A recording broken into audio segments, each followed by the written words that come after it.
ಅವನಿಗೆ ಎಷ್ಟು ಆಟಿಟ್ಯೂಡ್ ಇರಬೇಕು ಅಂತ ಲೆಕ್ಕ ಮಾಡಿ, ಎಷ್ಟು ಮಿಸ್ ಅನ್ನೋ ಮಟ್ಟಿಗೆ ಹೋಗ್ಬಿಟ್ಟು ನಿಂತ್ಕೊಂಡು ಡ್ಯೂಟಿ ಟೈಮಲ್ಲಿ ಕುಡ್ದಿದ್ದಾನೆ. ಸಕಲೇಶ್ಪುರ ಲೋಕಲ್ ಅಂತ ಗೊತ್ತಿಲ್ಲ, ಸಕಲೇಶ್ಪುರ ಎಂಟ್ರಿಯಲ್ಲಿ ಒಂದು 20 ರಿಂದ 25 ಜನ ಒಂದಷ್ಟು ಅಟ್ಯಾಕ್ ಮಾಡಿದ್ರು. ಎಫ್ಐಆರ್ ಸೀದಾ ಅಲ್ಲೇ ಸಕಲೇಶ್ಪುರಕ್ಕೆ ಹೋಗ್ಬಿಟ್ಟಿದ್ದಾರೆ. ಎಂಟೈರ್ ದೇವನಹಳ್ಳಿ ಅರ್ಧ ಎಲ್ಲರೂ ಕಾಲೇಜ್ ಫ್ರೆಂಡ್ಸ್ಗಳು ಅವ್ರಿಗಿಲ್ಲ ಅಂದ್ರೆ 50-56 ಫೋನರ್ ಬಂದ, ಅಣ್ಣ ಹಿಂಗ ಆಗೈತಣ್ಣ ನಿಮ್ ತಮ್ಮ ಹೇಳೋದು. ಅಲ್ಲೇ ಚೆಕ್ ಪೋಸ್ಟ್ ಅಲ್ಲಿ ಪಟ್ಟಂತ ಬಂದ್ರೆ ನಾನೇ ಬಂದ್ಬಿಡ್ತೀನಿ. ಕಸ್ಟಮರ್ಗೂ ಸ್ಮೆಲ್ ಬಂದಿದೆ, ಆಮೇಲೆ ಕಂಪ್ನಿ ಒಳಗಡೆ ಮಿಷನ್ ಹಾಕಿ ಹಾಗೆ ನಾನು ಇನ್ನ ನೀರಿನ ಮೇಲೆ ಗುಳ್ಳೆ ಮೆಸೇಜ್ಗಳು ಅವ್ರಿಗೆಲ್ಲ ತೋರಿಸ್ದಾಗ ಅವ್ರು ಹೇಳ್ತಾರಲ್ಲ, ಅವಾಗ ಹೇಳ್ತೀನಿ ನಾವೇನೆ ನೋಡೋಣ ಸಿಗಲ್ಲ ಅದು. ಕೆಲವರಿಗೆ ಎಮರ್ಜೆನ್ಸಿ ಇದ್ದಂತವ್ರಿಗೆ ನೋಡ್ತಾ ಇರ್ತೀವಿ ಮೆಸೇಜ್ಗಳು, ನೋಡಲ್ಲ ಅಂತ ಹೇಳಲ್ಲ ನಾವು. ಒಬ್ಬರಿಗೆ ರಿಪ್ಲೈ ಮಾಡೋದು ಮೆಸೇಜು ಕಂಪ್ಲೀಟ್ ಆಗಿ ಮಾಡ್ಬೇಕು. ಈಗ ನೀವು ನನಗೆ ಮೆಸೇಜ್ ಹಾಕಿದ್ರ ಅಂದ್ಮೇಲೆ ನಾನು ನಿಮ್ಗೆ ಕಂಪ್ಲೀಟ್ ಆಗಿ ಮೆಸೇಜ್ ಹಾಕಿದ್ರೆ ಓಕೆ. ನೀವು ನಮಗೂ ರಿಪ್ಲೈ ಕೊಟ್ಟಿಲ್ಲ ನೀವು. ಅಲ್ಲಿ ಎಷ್ಟಿದೆ ನೋಡಿ, ಈಗ ನಾನು ನಿಮ್ಗೂ ಅದನ್ನೇ ಮೊಬೈಲ್ ಕೊಡ್ತೀನಿ, ಒಂದ್ಸರಿ ಸರ್ಚ್ ಮಾಡಿ ನೋಡೋಣ. ಹಾಯ್ ಅಂತ ಮೆಸೇಜ್ ಹಾಕನ್ನ ನಿಮ್ಗೆ ಕಂಪ್ಲೀಟ್ ಆಗಿ ನಾನು ರಿಪ್ಲೈ ಕೊಡ್ಬೇಕು. ಇನ್ನ ಕೆಲವ್ರು ಹೆಂಗಂತಾರ ಗೊತ್ತಾ, ನಾರ್ಮಲ್ ಆಗಿ ಕೇಳಿದ್ರೆ ಓಕೆ ಹಾಯ್ ಅಂತ ಮೆಸೇಜ್ ಹಾಕ್ತಾರೆ, ಹಾಯ್ ಬ್ರೋ ನೀವು ಎಲ್ಲಿರೋದು, ಬ್ರೋ ನಾನು ವಿಜಯನಗರ, ಏನ್ ಮಾಡ್ಕೊಂಡಿರೋದು ಬ್ರೋ, ಇನ್ಸ್ಟಾಗ್ರಾಮೇ ನೋಡ್ತಾ ಇರಿ, ಏನ್ ನೋಡ್ತಾ ಇದ್ದೀರಾ ಏನ್ ಹೇಳಿ ಬ್ರೋ, ಓಕೆ ಡ್ರೈವರ್ ಒಬ್ರು ಬ್ರೋ ಪರವಾಗಿಲ್ಲ ಬ್ರೋ ಬಿಸ್ನೆಸ್, ಹಾ ಬ್ರೋ ಪರವಾಗಿಲ್ಲ ಬ್ರೋ ಎಷ್ಟು ಮಾಡ್ತೀರಾ ತಿಂಗಳಿಗೆ ಬ್ರೋ, ನಮ್ ಕೆಪಾಸಿಟಿ ಬ್ರೋ ಏನೊಂದು 2 ಲಕ್ಷ 3 ಲಕ್ಷ ಮಾಡ್ತೀರಾ ಬ್ರೋ, ನಾನು ಡ್ರೈವರ್ ಒಬ್ರು ಕೆಲಸ ಮಾಡ್ತಾ ಇಲ್ಲ ಬ್ರೋ ಅಂತ ರಿಪ್ಲೈ ಮಾಡ್ತೀನಿ. ಇಲ್ಲ ಬ್ರೋ ತುಂಬಾ ಜನ ಹೇಳ್ತಾ ಇರ್ತಾರೆ, ತುಂಬಾ ಜನ ಹೇಳ್ತಾರೆ ಅಂತ ಕೇಳ್ಕೊಂಡ್ ಬರ್ಬೇಡ. ಹೌದು, ನಿನ್ನ ಕೆಪಾಸಿಟಿ ಏನಿದೆ ಅದನ್ನ ಕೇಳ್ಕೊಂಬ. 4 ಜನ ಅನುಭವಿಸ್ರು ಯಾರು ಇರ್ತಾರೆ, ಎಷ್ಟಾಗ್ತಿದೆ ಬಿಸ್ನೆಸ್, ತಿಂಗಳಿಗೆ ಎಷ್ಟು EMI ಬರ್ತಾ ಇದೆ ಅದ್ರ ಕೇಳ್ಕೊಂಡ್ ಬಾ. ಅದನ್ನ ನಾವೆಲ್ಲರಿಗೂ ಒಬ್ಬೊಬ್ಬರಾಗಿ ಹೇಳ್ಕೊಂಬರಕ್ಕಾಗಲ್ಲ. ಈಗ ನನಗೆ ಅಷ್ಟೆಲ್ಲ 1000 ಜನ ಮೆಸೇಜ್ ಹಾಕೋರ್ಗೆ ಪ್ರತಿಯೊಬ್ಬರಿಗೂ ರಿಪ್ಲೈ ಮಾಡ್ತಾ ನಾನು ಡ್ಯೂಟಿ ಮಾಡಕ್ಕಾಗಲ್ಲ. ಅದೇ ನಾನು ಕೆಲವರಿಗೆ ಎಮರ್ಜೆನ್ಸಿ ಏನೋ ಒಂದು ಪ್ರಾಬ್ಲಮ್ ಆಗಿರುತ್ತೆ ಎಲ್ಲ ಹೇಳ್ತಾ ಇರ್ತಾರೆ, ಅಂತವ್ರಿಗೆ ನಾನು ರಿಪ್ಲೈ ಮಾಡಿ ಎಲ್ಲಿ ಫೋಕಸ್ ಮಾಡ್ಬೇಕು ಮಾಡ್ತಾ ಇರ್ತೀನಿ. ಈಗ ನೆನ್ನೆ ಒಬ್ಬ ಮೆಸೇಜ್ ಹಾಕಿದ್ದ, ನಾನೊಬ್ಬ ನಮ್ಮ ETC ಡ್ರೈವರ್ ಬೇಕು ಅಂತ ಹೇಳಿದಾಗ, ಅಣ್ಣ ಎಷ್ಟು ಕೊಡ್ತೀರಾ ಸ್ಯಾಲ್ರಿ ಅಂತ.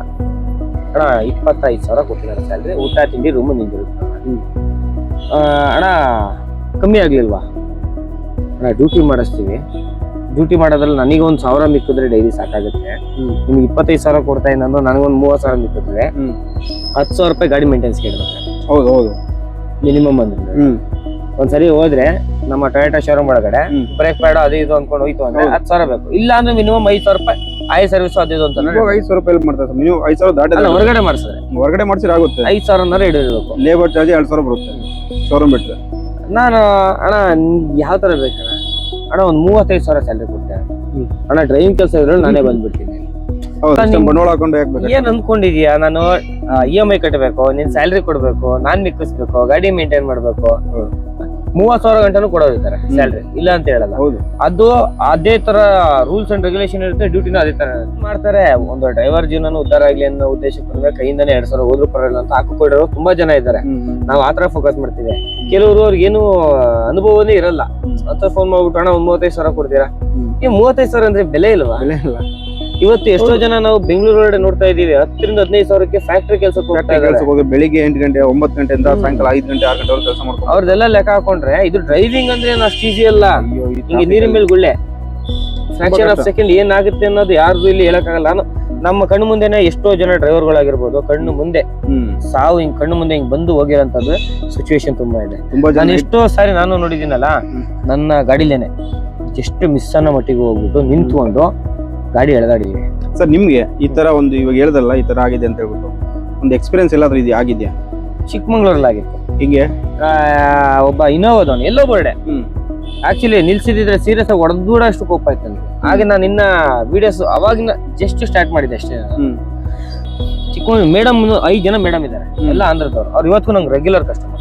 ಅವರೊಂದು ಮಗ ಅನ್ನೋ ರೀತಿಯಲ್ಲೇ ಕರೀತಾರೆ. ಎಲ್ಲರೂ ಕಾಲೇಜ್ ಫ್ರೆಂಡ್ಸ್ಗಳು, ಅವ್ರಿಗಿಲ್ಲ ಅಂದ್ರೆ 50-56 ವರ್ಷ ಆಗಿದೆ. ಅವ್ರು ವರ್ಷಕ್ಕೆ 2 ಟ್ರಿಪ್ ಹಾಕ್ತಾರೆ, ನನಗೆ ಫೋನ್ ಮಾಡ್ತಾರೆ, ಆರ್ಯ ನಾನು ಬರ್ತಾ ಇದ್ದೀನಿ ಆರ್ಯ ನೀನು ಬಂದ್ಬಿಡು ಅಂತ. ಎಲ್ಲ ವೆಜ್ ಅವರು ಚಿಕ್ಕಮಂಗ್ಳೂರ್ ಮಾಡ್ಕೊಂತಾರೆ. ಇಬ್ಬನಿ ಅಂತ ಒಂದು ಹೋಮ್ ಸ್ಟೇ ಇದೆ, ಅಲ್ಲಿ ಕರ್ಕೊಂಡು ಹೋಗ್ತಾರೆ. ಅಲ್ಲಿ ಕರ್ಕೊಂಡು ಹೋಗ್ಬಿಟ್ರೆ ಅಲ್ಲಿರೋರು ಇಬ್ಬನಿ ಒಳಗಡೆ ರೆಸಾರ್ಟ್ ಅವ್ರಲ್ಲ ಸ್ವಲ್ಪ ಗೊತ್ತಿರೋರು, ಹೋದಾಗೆಲ್ಲ ಕರೆಕ್ಟಾಗಿ ಗುರ್ತು ಬಿಡ್ತಾರೆ. ಅವ್ರು ಕರ್ಕೊಂಡ್ ಬರ್ತಾ ಇದೀನಿ, ಇನ್ನೋದು ಇದಾಗ್ಬಿಡ್ತು, ಒಂದು ಟೈರ್ ಕುತ್ಕೊಂಡ್ಬಿಡ್ತೀನಿ. ಟೈರು ಲೆಫ್ಟಿಗೆ ಇಳಿಸ್ಬಿಟ್ಟೆ, ಮಣ್ಣಿನ ಸ್ವಲ್ಪ ಉಚ್ಕೊಂಡು ಹಿಂಗೆ ನಿಂತ್ಕೊಂತು. ಹಂಗೆ ಬ್ರೇಕ್ ಹೊಡೆದು ಹಂಗೆ ನಿಲ್ಸ್ಕೊಂಡಿದ್ದೆ ಅಷ್ಟೇನೆ. ಜನಗಳು ಅಷ್ಟೇ ಹೇಳಿದ್ರು, ಅಣ್ಣ ನಿಲ್ಲಿಸ್ಕೊ, ತೆಗಿಯೋಣ 1 ನಿಮಿಷ, ಗಾಬರಿ ಆಗ್ಬೇಡ. ಗಾಬರಿ ಆದ್ರೆ ಅಂದ್ರೆ ಗಾಡಿ ಇನ್ನೊಂದ್ ಸ್ವಲ್ಪ ಸ್ಪೀಡ್ ಆಗುತ್ತೆ ಅಂತ ಹೇಳಿದ್ರೆ. ಅಂದ್ರೆ ಜಾಸ್ತಿ ಏನ್ ಹೋಗಿಲ್ಲ, ಬಟ್ ಗಾಡಿ ಹೋದ್ರೆ ಅಲ್ಲಿ ಮರಕ್ಕೆ ಆದ ಹೊಡಿಯುತ್ತೆ, ಟಚ್ ಆಗುತ್ತೆ ಅನ್ನೋದೊಂದು ಭಯ. ಅಂದ್ರೆ ಅದು ಘಾಟ್ ರೋಡ್ ಅಲ್ಲಿ ಆಗಿರೋದು. ಘಾಟ್ ರೋಡ್ ಅಲ್ಲೇ ಮುಳ್ಳಂಗಿರಿ ಘಾಟಿ ಇಳಿಸ್ಕೊಂಡ್ ಬರ್ತಾ ಇರ್ತೀವಿ ನೋಡಿ, ಆ ಘಾಟಲ್ಲಿ ಸ್ವಲ್ಪ ಲೈಟ್ ಆಗಿ ಏನಾಯ್ತು ಒಂದು ಚಕ್ರ ಇದಾಯ್ತು, ಅಂದ್ರೆ ಗಾಡಿ ಪಲ್ಟಿ ಆಗಲ್ಲ, ಕಬ್ಣಗಳಿದೆ ಆ ಕಡೆ, ಇದೆಲ್ಲ ಗಾಡಿ ಸಿಕ್ಕಾಕೊಳ್ಳುತ್ತೆ, ಹಿಂದಕ್ಕೂ ಮುಂದಕ್ಕೂ ಬರಲ್ಲ, ನಿಧಾನ ತಕೊಂಡೆ. ಆ ಕ್ಷಣಕ್ಕೆ ಏನಾಯ್ತು ಅಂದ್ರೆ ಅದು ಆ ಜಾಗದಲ್ಲಿ ಆಗಿದೆ, ಓಕೆ. ಬೇರೆ ಯಾವ್ದಾದ್ರು ಸರಿಯಾಗಿರೋ ಘಾಟಲ್ಲಿ ಏನಾದ್ರು ಬಿಟ್ಟಿದ್ರೆ ಏನ್ ಕಥೆ ಆಗ್ಬೇಕಾಯ್ತು. ಅವತ್ತು ಹೋಗ್ತಾ ಇದ್ದಿದ್ದೆಲ್ಲ ಇನೋವಾದಲ್ಲಿ ಹುಡುಗರುಗಳು ಫುಲ್ಲು ಜಾಲಿ ಮಾಡ್ಕೊಂಡು ಹೋಗ್ತಾ ಇದ್ದಾರೆ. ಹಿಂಗ್ ಹಿಂಗ್ ಎಳ್ದ್ಬಿಟ್ಟು ಹಿಂಗಂದ ಅವ್ನ್ ಹಿಂಗ್ ಯೂಟರ್ನ್ ಇದೆ ಪಿನ್ ಟರ್ನ್, ಅದ್ ಯಾವ ಫ್ರಾಕ್ಷನ್ ಆಫ್ ಸೆಕೆಂಡ್ ಅಲ್ಲಿ ಎಳ್ದ ಅಂತ ಗೊತ್ತಿಲ್ಲ, ಗಾಡಿ ಕೂತ್ಕೊಂಡು ನನ್ ಗಾಡಿ ಕೂತ್ಕೊಂಡಿದ್ದು ಓಕೆ, ಪಕ್ಕದ ಗಾಡಿ ಆಲ್ಟೋ ಉಚ್ಕೊಂಡು ಹೋದ. ಆಲ್ಟೋ ನಿಮ್ ಗಾಡಿ ಉಚ್ಕೊಂಡು ಹೋದ್ನಾ? ನಮ್ ಗಾಡಿ ಇಲ್ಲ, ನನ್ ಗಾಡಿ ಹೇಳ್ಕೊಂಡ್ಬಿಟ್ಟೆ, ನನ್ ಗಾಡಿ ಟಚ್ ಆಗುತ್ತೆ ಅನ್ನೋ ವಿಷಯ ಆಲ್ಟೋ ಹೇಳ್ದ, ಆಲ್ಟೋ ಗುಜ್ಬಿಡ್ತು. ಏನಾಗಿಲ್ಲ, ಆಲ್ಟೋ ಫುಲ್ ಇದಾಗ್ಬಿಡ್ತು, ಡೋರ್ ಗೀರೆಲ್ಲ ಹೋಗ್ತು. ಅಲ್ಲ ಡೋರ್ ಗಿರ್ ಹೋಗ್ಲಿ, ಕಾರೇ ಹೋಗ್ಲಿ, ಅವ್ರಿಗೇನಾಗ್ಲಿಲ್ಲ, ಪರ್ಸನ್ಸ್ ಏನಾಗಿಲ್ಲ, ಏನಾಗ್ಲಿಲ್ಲ. ಅಲ್ಲಿ ತೆಗೆದು ಸುಮಾರು ಹೊತ್ತು ನಿಲ್ಸ್ಕೊಂಡ್ವಿ. ಪೊಲೀಸ್ ಅವ್ರು ಬಂದ್ರು ಏನಾಯ್ತಪ್ಪ ಅಂತ ಕೇಳಿದ್ರು. ಅಲ್ಲೇ ಚೆಕ್ ಪೋಸ್ಟ್ ಅಲ್ಲಿ ಪಟ್ಟ ಅಂತ ಬಂದ್ರು, ಅಲ್ಲಿಂದ ಅಲ್ಲಿ ಒಂದು 5 ಕಿಲೋಮೀಟರ್ ಆಯ್ತು. ಪೊಲೀಸ್ ಬಹಳ ಅಲರ್ಟ್ ಆಗಿರ್ತಾರೆ. ಪಟ್ ಅಂತ ಅಂದ್ರೆ ಅವ್ರು ಬರ್ತಾ ಇದ್ರು ಅಂದವೇ ಏನೋ ಗೊತ್ತಿಲ್ಲ, ಸಡನ್ ಆಗಿ ಒಂದು 5 to 10 minutes ಒಳಗಡೆ ಬಂದ್ರು. ಏನಾಯ್ತು ಹೀಗೆ ಅಂದ್ರು, ನೀನ್ ನೋಡ್ಕೋಬೇಕಾದ್ರೆ ನನಗ್ ಬೇಕು ಸರ್, ನಾನಲ್ಲ ಸರ್, ಇನೋವಾ ಅಂದ್ರೆ ಈ ಗಾಡಿ ಅಲ್ಲ, ಇನ್ನೊಂದು ಇನೋವಾ ಒಳಗಡೆ ಹೋಗಿದೆ, ಬೇಕಾದ್ರೆ ನೋಡ್ಕೊಳ್ಳೋದು ಅಂತ ಹೇಳಿದ್ರು.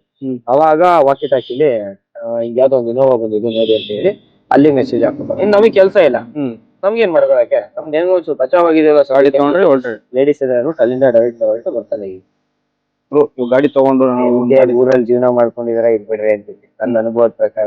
ಬೇಡ ಅಂತೀರಾ? ಬೇಡ ಅಂತಾನೆ ಹೇಳೋದು. ಈಗ ಓಲಾ ಒಬ್ಬರು ಬಿಸ್ನೆಸ್ ಆಗಿರ್ಬೋದು, ಇನ್ನೊಂದ್ ಆಗಿರ್ಬೋದು, ಚಾನ್ಸೇ ಇಲ್ಲ. ಕಂಪ್ನಿ ಡ್ಯೂಟಿ ಮಾಡ್ತೀನಿ, ಹೊಸ ಗಾಡಿ ತಗೊಂಡು ಅಂತಾರೆ.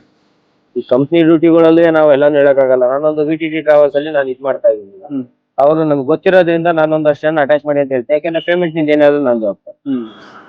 ಕೆಲವರು ಬೇರೆ ಬೇರೆ ತರ ಮಾತಾಡೋದು, ಪೇಮೆಂಟ್ ಏನಾದ್ರು ಆದ್ರೆ ನೀವು ಜವಾಬ್ದಾರಿ ಆಯ್ತು, ಖಂಡಿತವಾಗ್ಲೂ ನಾನು ಜವಾಬ್ದಾರಿ. VTT ಟ್ರಾವೆಲ್ಸ್ ಅಲ್ಲಿ ನಮ್ಮ ರಘುವಣ್ಣ ಆಗಿರ್ಬೋದು, ನಮ್ಮ ಸುನಿಲ್ ಆಗಿರ್ಬೋದು, ಇವ್ರ ಅಂಡರ್ ಅಲ್ಲಿ ನಡೀತಾರ. ಇದಕ್ಕೆ ನನಗೆ ಬರುತ್ತೆ ಪ್ರಮೋಷನ್ ಮಾಡಿ, ಬೇಜಾನ್ ಪ್ರಮೋಷನ್ ಮಾಡಿ ಅಂತ ಹೇಳ್ತಾರೆ, ನಾನ್ ಮಾಡಲ್ಲ. ಯಾಕೆಂದ್ರೆ ನಾನು ಪ್ರಮೋಷನ್ ಮಾಡೋದ್ ಮುಖ್ಯ ಅಲ್ಲ. ಅಲ್ಲಿ ಬಂದ್ರೆ ಸಿಕ್ಕೊಂಡು ಆಮೇಲೆ ಅವ್ರಿಗೆ ಒಂಚೂರು ಹೆಚ್ಚು ಬಂದು ನಮ್ಗೆ ಕೇಳ್ತಾರೆ. ಈಗ VTT ಟ್ರಾವೆಲ್ಸ್ ಅಲ್ಲಿ ಏನ್ ಗೊತ್ತಾ, ನನ್ಗೆ ಕೇಳ್ತಾರೆ, ನಾನು ಅವ್ರಿಗೆ ಒಂದೇ ಮಾತು, ಅಣ್ಣ ನಿನ್ ಗಾಡಿ ಬೇಕಾ, ಫಸ್ಟ್ ನಂದು ಬಿಲ್ಡಿಂಗ್ ಮಾತ್ರ ಕ್ಲಿಯರ್ ಆಗಿರ್ಬೇಕು. ನಂದು ಆಲ್ಮೋಸ್ಟ್ ನಂದು ಫೇಸ್ಬುಕ್ ಅಲ್ಲಿ ಆಗಿರ್ಬೋದು, ಇನ್ಸ್ಟಾಗ್ರಾಮ್ ಅಲ್ಲಿ ಆಗಿರ್ಬೋದು, ಎಲ್ಲರೂ ವಿಡಿಯೋ ನೋಡಿದ್ರೆ ಪೇಮೆಂಟ್ ಮಾಡಿಸೋದು ಸಹ ವಿಡಿಯೋ ಹಾಕ್ತೀವಿ. ಒಂದೇನೋ ಒಂದಷ್ಟು ಕಂಪ್ಲೇಂಟ್ ಹಾಕೋದು, ಅಣ್ಣ ಹಿಂಗೆ ನಮ್ಮ ಒಂದ್ ಸ್ವಲ್ಪ ಈ ತರ ಡ್ಯೂಟಿ ಹಿಂಗೆ ಅಡ್ಜಸ್ಟ್ ಆಗ್ತಾ. ನಾನು ಒಂದೇ ಮಾತು, ಅಣ್ಣ ಯಾಕಡೆ ಹಿಂಗೆ ಆಗ್ತಾ ಇದ್ದಿತ್ತಲ್ಲ, ಇಲ್ಲ ಸ್ವಲ್ಪ ಈಗ ಹಬ್ಬಗಳಿದೆಲ್ಲ ಸ್ವಲ್ಪ ಇದಾಗಿದೆ, ನೆಕ್ಸ್ಟ್ ಸರಿ ಆಗುತ್ತೆ. ಅಲ್ಲೇನಿದೆ ಆ ಸ್ಪಾಟ್ ಆನ್ ಸ್ಪಾಟ್ ಅಲ್ಲಿ ಎಲ್ಲ ಕ್ಲಿಯರ್ ಮಾಡ್ತೀವಿ, ಆ ದುಡ್ಡು ಬೇರೆ ಮಾಡಲ್ಲ. ಅವ್ರು ಅಲ್ಲೇ ಕೇಳೋದು ಅಲ್ಲೇ ಕ್ಲಿಯರ್. ಅವ್ರ ಪೇಮೆಂಟ್ ಇವತ್ತವರೆಗೂ ಒಂದೇ ಒಂದು ಓಲ್ಡ್ ಅಂದ್ರೆ ಕೆಲವರು ಮಾಡ್ಕೊಂತಾರೆ, ಅದೇ ರ್ಯಾಶ ಮಾತಾಡೋಂಥದ್ದು. ಈಗ ಮೊನ್ನೆ ಅವ್ರು ಯಾರೋ ಡ್ರೈವರ್ ಹಾಕಿದ್ದಾರೆ, ಅವ್ನು ಓನರ್ ಪಾಪ ಬಂಡವಾಳ ಹಾಕೊಂಡು ಗಾಡಿ ಹಾಕಿದ್ದಾನೆ. ನಮ್ಮ ಡ್ರೈವರ್ಗಳಲ್ಲಿ ಹೇಳೋದು ಒಂದೇ ರಿಕ್ವೆಸ್ಟ್, ಕುಡಿತೀರಾ ಶನಿವಾರ ಬಂದ್ರೆ ಆರಾಮಾಗಿರುತ್ತೆ, ಕುಡೀರಿ ನಿಮ್ಗೆ ಮನೇಲಿದೆ. ಡ್ಯೂಟಿ ಟೈಮಲ್ಲಿ ಕುಡಿದಿದ್ದಾನೆ, ಕುಡಿದು ಗಾಡಿ ಓಡಿಸಿದ್ದಾನೆ. ಕಸ್ಟಮರ್ಗೂ ಸ್ಮೆಲ್ ಬಂದಿದೆ, ಆಮೇಲೆ ಕಂಪ್ನಿ ಒಳಗಡೆ ಮಿಷಿನ್ ಹಾಕಿ ಹಾಕ್ತಾರೆ. ಹೌದು, ಅವನು ಹೊಸಬ, ಅವನು ಬಂದ್ಬಿಟ್ಟಿದ್ದಾನೆ, ಡ್ರೈವಿಂಗ್ ಕೆಲಸ ಸಿಕ್ಕಿದೆ ಅಂತ ಬಂದಿದ್ದಾನೆ. ಪಾಪ ಬಂಡವಾಳ ಹಾಕಿರೋ ಕತೆ ಏನಾದ್ರು ಏನ್ ಮಾಡಿರೋದಕ್ಕೆ ಇವಾಗ ಫೈನ್ ಹಾಕೋದು 25,000, ಗಾಡಿ ಟರ್ಮಿನೇಟ್. ಮತ್ತೆ ಯಾರ ಗಾಡಿ ಮತ್ತೆ ಬೇರೆ ಕಂಪ್ನಿ ಜಾಯಿನ್ ಮಾಡ್ಬೋದಾ? ಡ್ರೈವರ್ ತಗ್ಸಿ ಪಾಪ ಅವರೇ ರಿಕ್ವೆಸ್ಟ್ ಮಾಡಿ ಬೇರೆ ಡ್ರೈವರ್ ಗಾಡಿ ಓಡಿಸಿ ಅಕ್ಸೆಪ್ಟ್ ಮಾಡಿದ್ದಾರೆ ಅಂದ್ರೆ ಡ್ರೈವರ್ ತಪ್ಪದು, ಓನರ್ ತಪ್ಪಿಲ್ಲ. ಆ ಡ್ರೈವರ್ ಚೇಂಜ್ ಮಾಡ್ತೀವಿ ಅಂತ ಹೇಳಿ ಏನೇನೋ ರಿಕ್ವೆಸ್ಟ್ ಮಾಡಿ 25,000 ಫೈನ್. ಯಾರ ಮನೆ ಹಾಳು ಮಾಡ್ಬೇಕು? ಹೌದು, 1 ತಿಂಗಳು ಸ್ಯಾಲ್ರಿ. ಅವ್ನು ಬಂದು 1 ವಾರ ಆಗಿದೆ ಅಷ್ಟೇ. ನೀನ್ ಯಾರು ಕುಡಿಯಕ್ಕೆ ಹೇಳಿದ್ದು? ನೀವೆಲ್ಲ ಈ ತರ ಕುಡಿದು ಮಾಡಿದ್ರೆ ಓನರ್ಗಳಿಗೆ ನಿಮ್ಮನ್ನ ನಂಬಿ ಬಂಡವಾಳ ಹಾಕ್ತಾರೆ, ಅವ್ರ ಕತೆ ಏನಾಗಲ್ಲ. ನಾನು ಅಂದ್ಬಿಟ್ಟು ಎಲ್ಲಾ ಡ್ರೈವರು ಒಂದೇ ತರ ಅಂತ ಹೇಳಕ್ ಹೋಗಲ್ಲ. ಇರೋದ್ರಲ್ಲಿ ಒಬ್ರು ಇಬ್ರು ಮಾಡೋ ಅಂತ ಕೆಲ್ಸಕ್ಕೆ ಎಲ್ಲಾರ್ಗು ಹೌದು, ಯಾರೋ ಏನೋ ಮಾಡ್ತಾರೆ ಅಂತ ಇನ್ಸ್ಟಾಗ್ರಾಮ್ ಅಲ್ಲಿ ಇನ್ನೊಂದೇನೋ ಮತ್ತೊಂದು ಮಾಡಿರ್ತಾರೆ. ಅವಾಗ ಏನಾಗುತ್ತೆ ಗೊತ್ತಾ, ಅವ್ನು ಹಂಗ್ ಮಾಡ್ದ ಇವ್ನು ಹಂಗೆ ಮಾಡ್ತಾನೆ. ಹೌದು, ಏನೋ ಒಂದೇ ಟಾರ್ಗೆಟ್ ಆಗ್ತಾರೆ. ನಾವೇ ಡ್ಯೂಟಿ ಮಾಡೋ, ಈಗ ಎಷ್ಟೋ ಜನ ನಮ್ ಜೊತೆ ಇರೋರು ಗೊತ್ತು, ನಾವ್ ಯಾವ ತರ ಡ್ಯೂಟಿ ಮಾಡ್ತೀವಿ, ಎಷ್ಟು ಕಷ್ಟ ಪಡ್ತೀವಿ ಏನು ಅಂತ ಹೇಳ್ತಾರೆ. ಅವ್ನಿಗೆ ಏನೋ ಆರಾಮಾಗಿದ್ದಾನೆ, ಪ್ರಮೋಷನ್ ಮಾಡ್ಕೊಂಡಿದ್ದಾನೆ, ಗುರು ನನ್ನ ಹತ್ರ ಬಂದಿನು ನಾನು ಪ್ರಮೋಷನ್ ಎಷ್ಟಕ್ಕೆ ಮಾಡ್ತೀನಿ ಅಂತ ಹೇಳ್ತೀನಿ. ನಾನು ಅವ್ರ ಹತ್ರ ಕೇಳೋದಿದೆ, ಅಲ್ಲಿಂದ ನಮ್ ಡ್ರೈವರ್ಗೆ ಉಪಯೋಗ ಆಗುತ್ತಾ, ಇವತ್ತಿನ ದುಡಿಮೆ ಏನೈತೆ ಅದು ಮಾತ್ರ ಕೂಡ ಬರ್ತೀನಿ. ಅದ್ ಕೇಳ್ಕೊಂಡು ಹೋಗಿರ್ತೀನಿ. ನಾವು ಇಲ್ಲಿಂದ ಅಲ್ಲಿ ಹೋಗ್ಬೇಕು, ಒಂದ್ ದಿವಸ ಪೂರ್ತಿ ವೇಸ್ಟ್ ಮಾಡ್ಬೇಕು, ವಿಡಿಯೋ ಎಡಿಟ್ ಮಾಡ್ಬೇಕು, ಅದು ನಮ್ ಡ್ರೈವರ್ಗಳಿಗೆ ಉಪಯೋಗ ಆದ್ರೆ ಮಾತ್ರ ಮಾಡ್ತೀನಿ ನಾನು. ಆ ತರ ಎಲ್ಲ ನಾನು ಲಕ್ಷಾಂತರ ರೂಪಾಯಿ ತಗೊಂಡು ಪ್ರಮೋಷನ್ ಮಾಡ್ಬೇಕು ಹಾಗೆ ಏನಾದ್ರೆ ಈ ಸದ್ಯ ನಾನು ಕ್ರಿಸ್ಟಲ್ ಹೋಗಿ ಕ್ಲಿಯರ್ ಮಾಡ್ಕೊಂಡು ಇನ್ನೊಂದು ಗಾಡಿ ಹಾಕೊಂತ ಇದ್ದೇನೆ. ಈಗ ನಾನು ಕ್ರಿಸ್ಟಲ್ 2 ಪೆಂಡಿಂಗ್ ಇದೆಯಾ? ಕಟ್ಟಿಲ್ಲ ಅಂತ ತಗೊಂಡೋಗ್ತಾರಲ್ಲ. ಈಗ ಏನ್ ಮಾಡ್ತೀರಾ, ರಿಕ್ವೆಸ್ಟ್ ಮಾಡ್ಕೊಂತ ಇದೀವಿ. ಯಾಕಂದ್ರೆ ನಂದು ಈಗ ಏನಾಯ್ತು ಅಂದ್ರೆ ಸಕಲೇಶ್ಪುರದ ಒಂದು ಜಗಳ ಆಯ್ತು. ಸಕಲೇಶ್ಪುರದಲ್ಲಿ ಜಗಳ ಆದ್ಮೇಲೆ ಗಾಡಿ ಓಡಿದ್ವಿ, ಅಲ್ಲಿ ಪೆಂಡಿಂಗ್ ಉಳ್ಕೊಬೋದು. ಅದ್ಯಾವ ರೀತಿ ಹೇಳಲ್ಲ. ಸರ್ ಅದು ನಮ್ಗೆ ಬರ್ತಾ ಇದ್ವಿ ನಾವು ಬರ್ಬೇಕಾದ್ರೆ ಏನಾಯ್ತು ಅಂದ್ರೆ ಸಕಲೇಶ್ಪುರದಲ್ಲಿ ಒಂದಷ್ಟು ಜನ ಹುಡುಗರು 4 ಜನ ಫುಲ್ಲು ಎಣ್ಣೆ ಎಲ್ಲ ಹೊಡೆದು ಏನೋ ಬೇರೆ ಬೇರೆ ಸಮಥಿಂಗ್ ಏನೇನೋ ತಗೊಂಡ್ಬಿಟ್ಟಿದಾರೆ ಎಲ್ಲರೂ. ಗಾಡಿ ಎಡಾಡ್ಕೊಂಡು ಹೋಗ್ತಾ ಇದ್ರು. ನಾನು ಆಮೇಲೆ ಹಾರನ್ ಮಾಡ್ಕೊಂಡ್ಬಿಟ್ಟು ಹೋಗ್ತಾ ಇದ್ದೆ. ಇನ್ನೋವಾದವನು ಫುಲ್ ಹಾರನ್ ಮಾಡ್ತಾ ಇದ್ದ, ಅವ್ರನ್ನ ಹಿಂಗ್ ಓವರ್ಟೇಕ್ ಮಾಡ್ದ. ಇವ್ರು ಬಂದ್ಬಿಟ್ಟು ನನ್ ಗಾಡಿ ಮಾಡ್ತಾ ಅಂತ ನನಗೆ ಚೌಕ್ ಕೊಡಕ್ ಸ್ಟಾರ್ಟ್ ಆದ್ರು.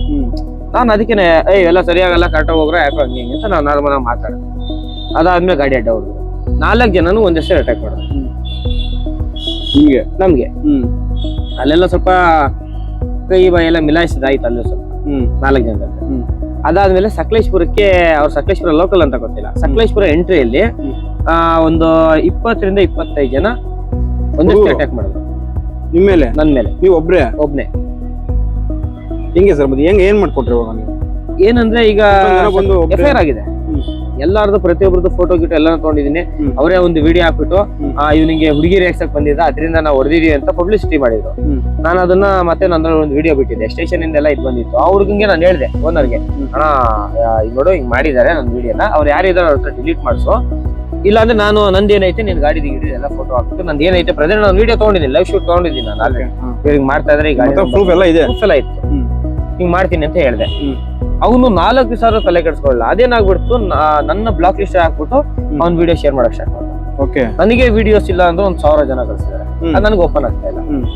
ಆಮೇಲೆ ಕಮೆಂಟ್ಗಳು ಅವನಿಗೆ ಯಾವ ತರ ಬರ್ಬೇಕು, ಸಕಲೇಶ್ಪುರದವ್ರು ಆಗಿರ್ಬೋದು, ಲೋಕಲ್ ಆಗಿರ್ಬೋದು, ಎಲ್ಲರೂ ಸಕಲೇಶ್ಪುರ ಲೋಕಲ್ ಅವರು ಅವ್ರನ್ನ ಕರೆದಿದ್ದಾರೆ. ಎಲ್ಲರೂ ಅವ್ರು ಹೊಡೆಯೋ ಟೈಮಲ್ಲಿ ಹಿಂದ್ಗಡೆ ಇದ್ದಿದ್ ಬಂಕರ್ ಅಲ್ಲಿ ಎಲ್ಲರೂ ನನ್ನ ಫಾಲೋವರ್ಸ್. ಇವ್ರು ನನಗೆ ಹೊಡೆಯಕ್ ಸ್ಟಾರ್ಟ್ ಆದ್ಮೇಲೆ ಆ ಕಡೆಯಿಂದ ಎಲ್ಲ ಇಳಿದು ಬಂದ್ರು. ಅವರು ನನ್ನ ಬಿಡಿಸ್ಕೊಂಡು ನನ್ನ ಸ್ಟೇಷನ್ ಹತ್ರ ಕರ್ಕೊಂಡು ಹೋದ್ರು. ನನ್ನ ಸಿಚುವೇಶನ್ ಬೇರೆ ತರ ಇತ್ತು ಅವ್ರ ಕಂಡೀಷನ್.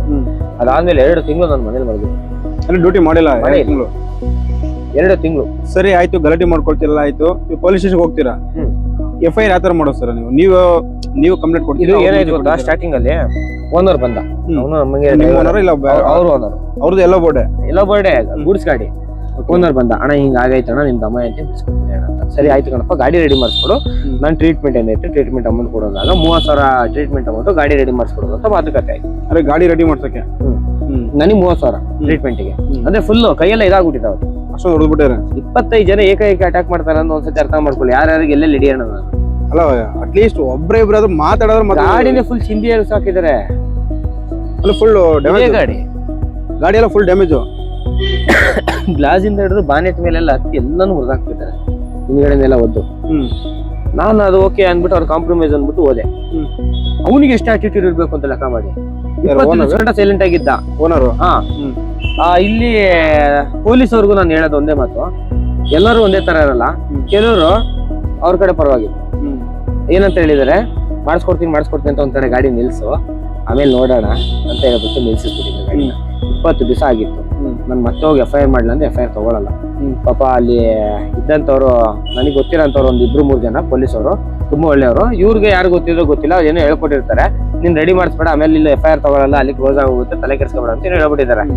ಅಲ್ಲಿದ್ದಂತ ಇವರು ಸರ್ಕಲ್ ಇನ್ಸ್ಪೆಕ್ಟರ್ ಇವ್ರು ಎಲ್ಲರಿಗೂ ನಮ್ಗೆ ಪಾಪ ಕ್ಲೀನಾಗಿ ಹೆಲ್ಪ್ ಮಾಡಿದ್ರು. ಅವ್ರು ಹೆಲ್ಪ್ ಮಾಡಿ ನನಗೆ ಮತ್ತೆ FIR ತಗೊಂಡು FIR ಮಾಡಿ ಅವ್ರ ಮೇಲೆ ಕೇಸ್ ಮಾಡಿದ್ರು. ನೀವು FIR ಸೀದಾ ಅಲ್ಲೇ ಸಕಲೇಶ್ಪುರಕ್ಕೆ ಹೋಗ್ಕೊಟ್ಟಿದ್ದಾರೆ ಮತ್ತೆ 20 ದಿವಸ ಗಾಡಿ ರೆಡಿ ಆಗಿಲ್ಲ.